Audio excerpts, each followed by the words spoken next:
So this is going to cover 9.1, Introduction to Entropy, and basically what we're going to talk about is the concept of entropy and how the dispersal of matter and energy affect entropy values.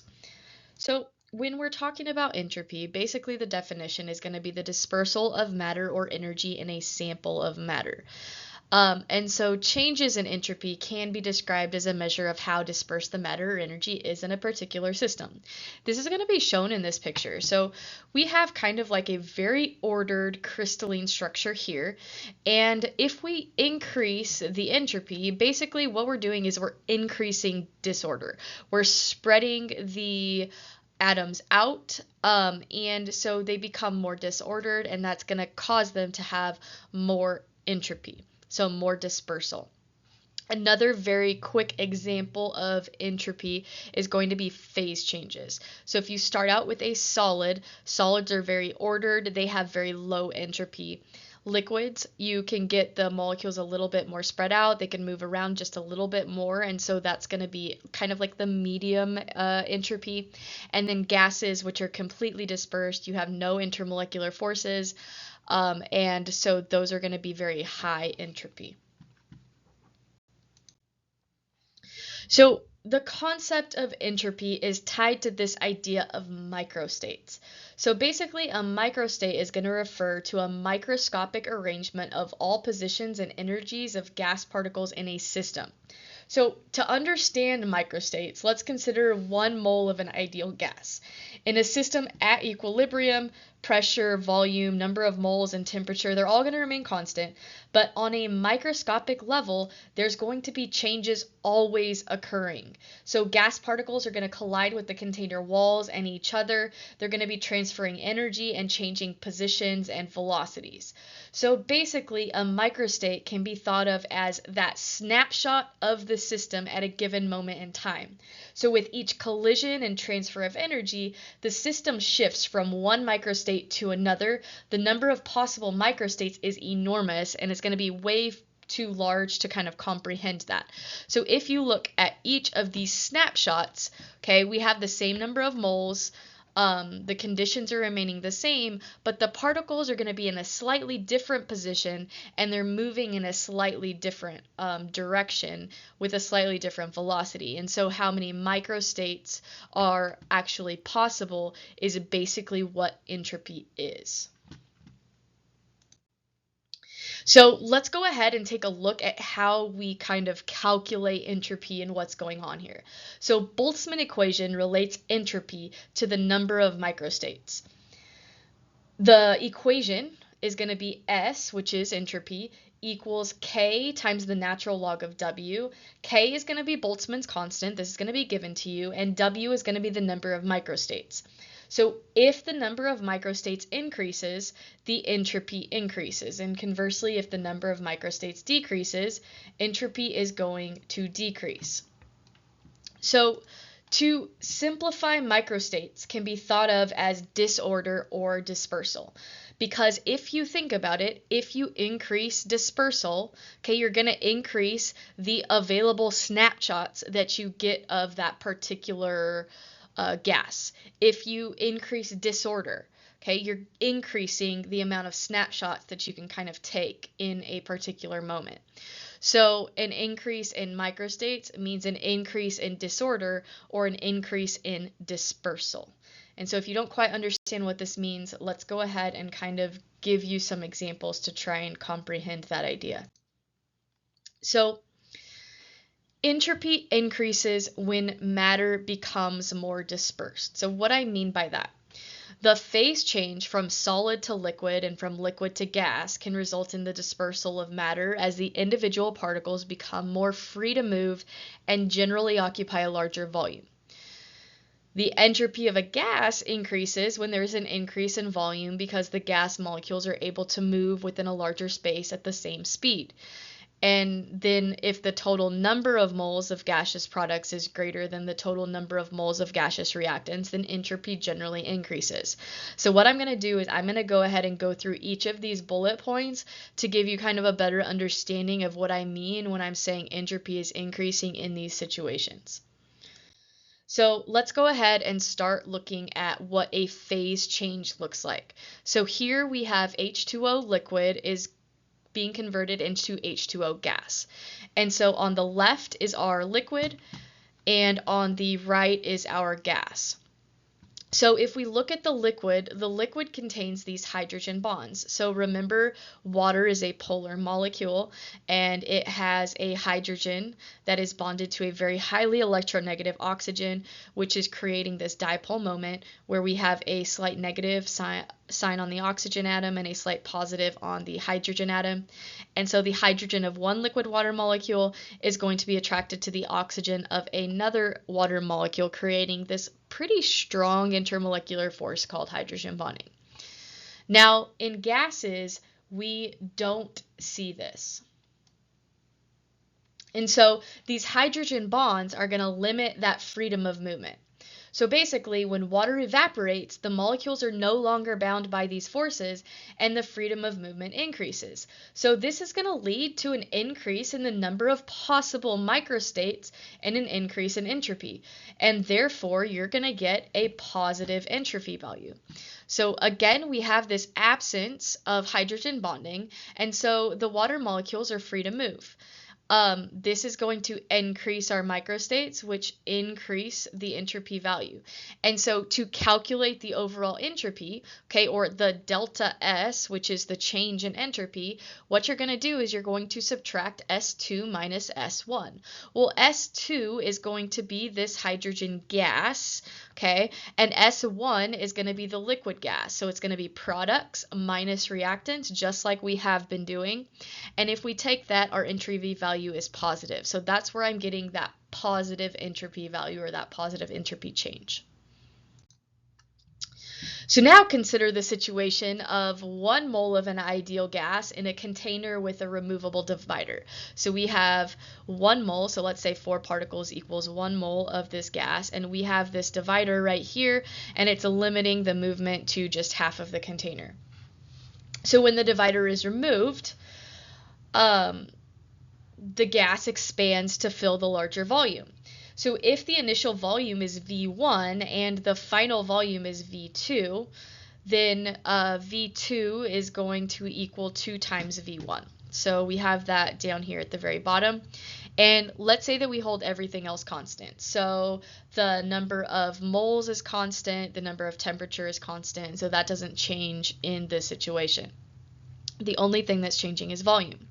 Well, if you think about it, if you increase the volume, you increase the available spots that those gas particles can be in. So you're going to increase disorder, and so, or dispersal, okay? You're going to increase both of them, okay? This is going to increase the number of microstates. So if we increase the number of microstates, if we think about our Boltzmann equation, S equals K natural log W, K is constant, so if you increase W, which is the amount of microstates, then you're going to increase S. Okay, if you think about it, the change in entropy is going to be the products minus the reactants, so S2 is going to be the larger volume, which is going to be greater than S1, and we get that entropy is positive. And finally, the last bullet point that we talked about a couple slides ago is if we start off with 1 mole of gas at a given temperature, okay, that's in that first box, and we increase the number of moles to this second box, so let's say that we increase it from 1 mole to 2 moles, so 4 particles of gas to 8 particles of gas. And let's say that we keep temperature the same and volumes the same, so the only thing that increases is the amount of moles. The number of possible microstates is going to increase because more particles allows for more possible arrangements and energy distributions. So thus the entropy increases, or our S2, which is the entropy of the products, is going to be greater than the entropy of the reactants, or S1, and so that's going to lead to a delta S that's positive. So our delta S in this situation becomes positive. So 2 more ways that we can kind of increase entropy.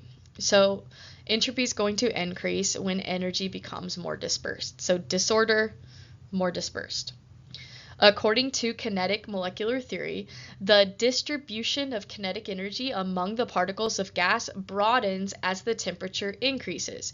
So basically, temperature is going to be the measure of kinetic energy. If we increase the temperature, we're increasing the kinetic energy, or the average kinetic energy that those gas molecules are traveling at.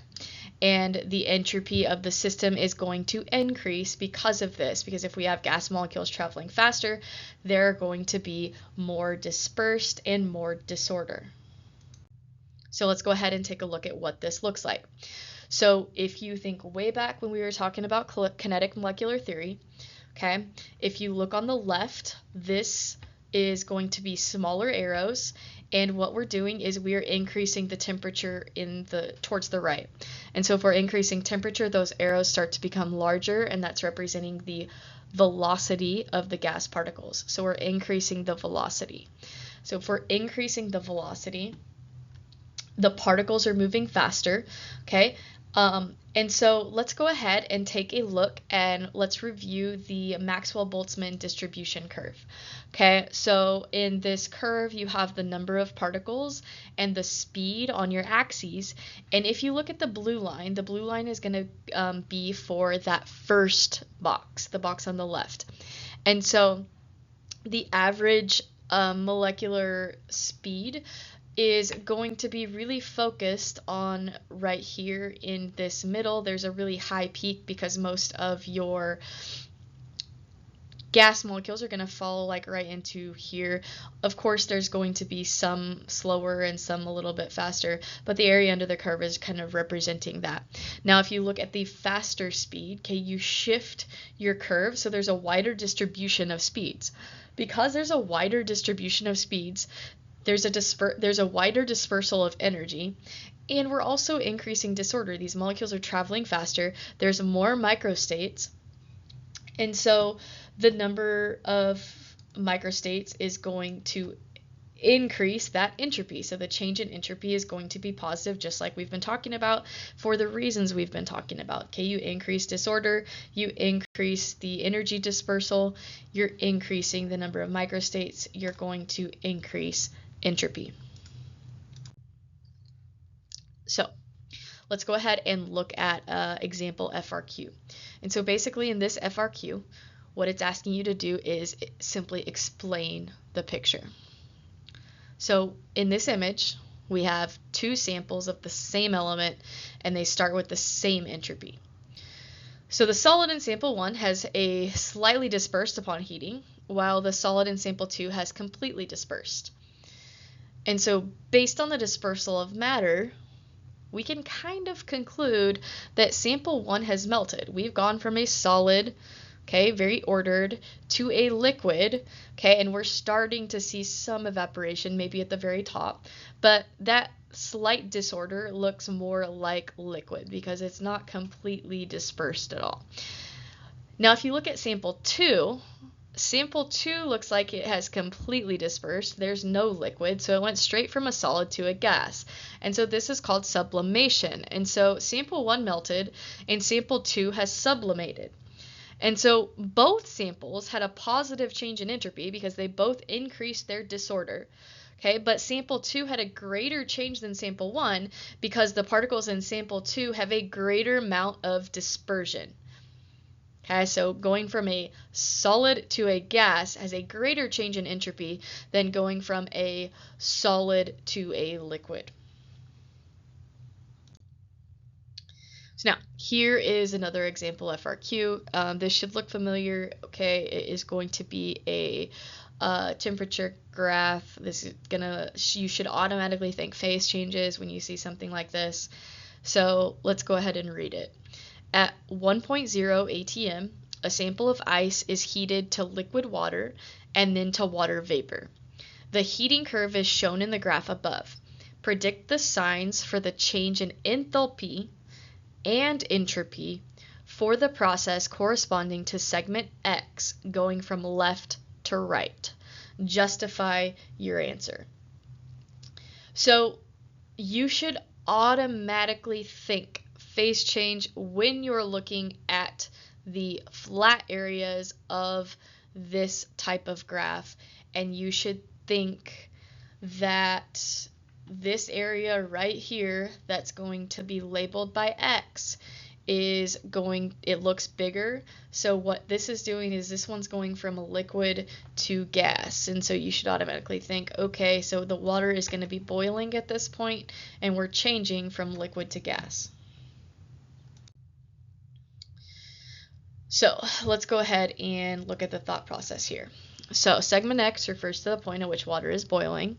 Okay, liquid water is vaporized to a gas at this point. So if we're going from liquid to gas,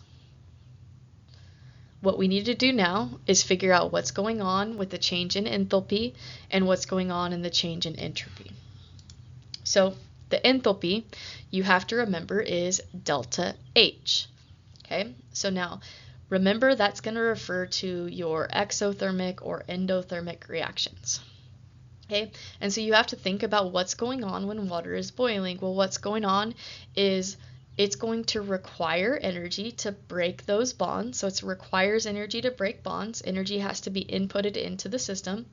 And so our delta H is going to be positive, again, because vaporization is going to require energy to break those bonds. And the entropy, or delta S, is going to be positive because matter is being dispersed. We're going from liquid water to water vapor, which is a gas. Gas is much more disordered and much more dispersed than liquid water, so our entropy is also going to be positive. Last example that we're going to go through for this section, we have 3Ag solid plus 4HNO3 aqueous gives us 3AgNO3 aqueous plus NO gas plus 2H2O liquid. So a student investigates the reaction between Ag solid and HNO3 aqueous, represented by the equation above. Predict the sign of entropy change for the reaction and justify your answer.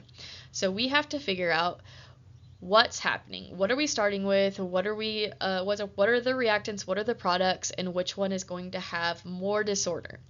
So the first thing that you do are look at the phase changes. Okay, so you automatically look. We have a solid and aqueous solution on the reactants. We have an aqueous solution and a gas in the products. So all you need to do is recognize that a gas is forming, and if a gas is forming, it's going to be much more disordered. And so your products are going to have more disorder than your reactants, and that's going to signify that your delta S is going to be positive. So if I were to answer this question, I would say the entropy change is positive because the reaction has 1 mole of gas in the products and none in the reactants. Therefore, the dispersal of matter and energy in the products is greater.